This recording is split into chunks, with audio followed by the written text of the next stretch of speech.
মাওবাদী বহু চৰ্চিত বহু বিতৰ্কিত এটি শব্দ চৰকাৰৰ সহযোগৰ বিৰোধিতা কৰা সকলক মাওবাদী সজোৱাৰ অভিযোগো দীৰ্ঘদিন ধৰি উত্থাপন হৈ আহিছে মাওবাদী মানে যেন দুধৰ্ষ গেৰিলা দেশৰ প্ৰতি ভাবুকি কিন্তু এজন মাওবাদী নেতাৰ কাহিনীয়ে এতিয়া সংবাদ মাধ্যমৰ শিৰোনাম দখল কৰিছে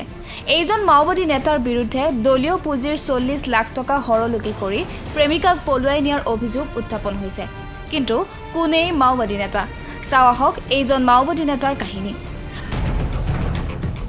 মহাৰাজ প্ৰামাণিক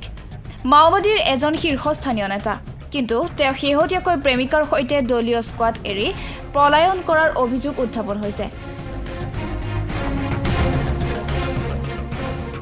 লগত লৈ গৈছে ডলাৰ 40 লাখ টকাৰ পুঁজি একাধিক বন্দুক বেছ কিছু কাৰ্টিজ ৱাকিটাকি মোবাইল ফোন আৰু বিভিন্ন সামগ্ৰী এই অপৰাধৰ বাবে মহাৰাজ প্ৰামাণিকক গণ আদালতত শাস্তি দিয়াৰ কথা ঘোষণা কৰিছে সিপিআই মাওবাদীয়ে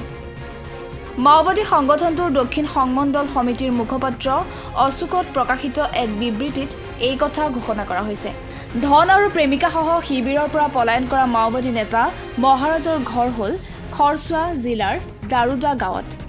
এসময়ত চাকৰি কৰিছিল ঝাৰখণ্ড আৰক্ষীৰ গাড়ী চালক হিচাপে কিন্তু পুলিচৰ চাকৰি কৰি থাকোঁতে 2008 চনত একাধিক চুৰিৰ গোচৰত তেওঁ দুবাৰকৈ জেললৈ যাবলগীয়া হয় জেলৰ পৰা ওলাই মাওবাদীৰ সম্পৰ্কলৈ আহে মহাৰাজ সাংগঠনিক ক্ষমতাত দক্ষ হোৱাৰ বাবে অতি সহজতে তেওঁ আঞ্চলিক আৰু জোনেল কমিটিত স্থান লাভ কৰে 2011 চনত তেওঁ প্ৰথমবাৰ সাধাৰণ স্কোৱাডৰ সদস্য পদ লাভ কৰে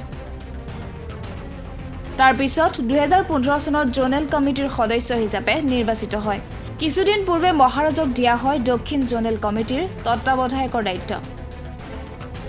2011 চনত এৰিয়া কমিটিৰ সদস্য হোৱাৰ পাছতে মহাৰাজৰ প্ৰেমৰ সম্পৰ্ক গঢ়ি উঠে দলৰ আন এগৰাকী সদস্য বেলুন চাদৰৰ সৈতে বেলুনৰ ঘৰ ঝাৰখণ্ডৰে খৰচুৱা জিলাত দুয়োৰে প্ৰেমৰ সম্পৰ্কৰ কথা আগৰে পৰাই জানিছিল মাওবাদীৰ শীৰ্ষ নেতৃত্বই কিন্তু হেয়া ব্যক্তিগত বিষয় বুলি কোনো হস্তক্ষেপ কৰা নাছিল সেই প্ৰেমিকাক লৈ স্বাধীনতা দিৱসৰ পূৰ্বে পলায়ন কৰে মহাৰাজ প্ৰামাণিক কোনো এলাপেচা মাওবাদী কেডাৰ নাছিল তেওঁৰ বিৰুদ্ধে পশ্চিমবংগ আৰু ঝাৰখণ্ডৰ বিভিন্ন থানাত ৰুজু হৈ আছে একাধিক গোচৰ ঝাৰখণ্ডৰ খৰচুৱা জিলাৰ তিৰুলদিহি থানা এলেকা পুৰুলিয়া জিলাৰ বাঘমুণ্ডি এলেকাত ভয়ানক সংঘৰ্ষ আৰু লুটপাটৰ প্ৰধান অভিযুক্ত আছিল মাওবাদী নেতা মহাৰাজ কেৱল ঝাৰখণ্ডতে মহাৰাজৰ বিৰুদ্ধে ৰুজু হৈ আছে 25টা গোচৰ সম্পত্তি ঝাৰখণ্ডতে এইগৰাকী মাওবাদী নেতাৰ মূৰৰ দাম নিৰ্ধাৰণ কৰা হৈছে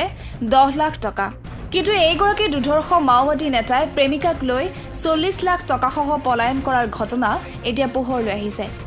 এই কথা সিপিআই মাওবাদীয়ে নিজৰ মুখপত্ৰত নিজে ঘোষণা কৰিছে মাওবাদীৰ নেতৃত্বৰ জনোৱা মতে বিগত 22 জুনত মাওবাদীৰ শিবিৰ এৰি গৈছিল মহাৰাজ প্ৰামাণিকে